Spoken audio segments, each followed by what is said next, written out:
guys, this is Manu, Kalia, physical therapist and herbalist. So this video I'm going to show you how to do a prone on elbows abdominal bracing and strengthening exercise correctly. So I often find people do this incorrectly. So this is what I normally see when people are doing this exercise. So often people want, when they raise up into these positions and they try to hold this, they're engaging their hip flexors, or they're doing a lot of hip flexion because the abdominals are weak. So they end up raising up in these positions here. So when I do this, I'm really engaging a lot of my hip flexors to hold that position. Because I'm weak, my lower abdominals are weak. Possibly glutes are not strong enough either to hold myself in a nice and stable and straight position. So what you want to do is, and your shoulder girdle might be weak too, it can't hold that position.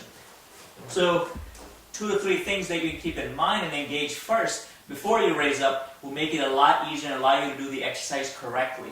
So the first thing I would do is I would do almost a elbow push-up. So meaning I'll do a push-up plus, so I'm engaging my shoulder blade muscles. So it's a shoulder protraction. So now as I push up, so I'm locking in my shoulder girdle. I'm stable now in my upper body. Okay. The next thing I'm going to do is I'm going to kick in my lower abdominals and my glutes. So I'm bracing those, and then I can work at raising up and holding that position. So this is a much more stable position. It's a better position. It's not this. So I'm not floppy and I'm not holding this position because that's not as effective. If your goal is to work on strengthening the abdominals in your core or your trunk, this is a much better way to do that in static positions. Okay? So just a couple of simple tips for you to start using that. So make sure you're kicking your lower abdominals, your glutes.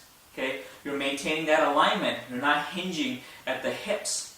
You're not using your hip flexors a lot. You're not flexing at that hip and raising your bottom up. And you also want to make sure you really engage that shoulder girdle as you hold that position. And then you can do isometric holds, right? I mean, you can make it more challenging. You can do a lot of other movement-based things too. But initially, you might start with just isometric holds done correctly. Start 5-10 seconds and build up, okay?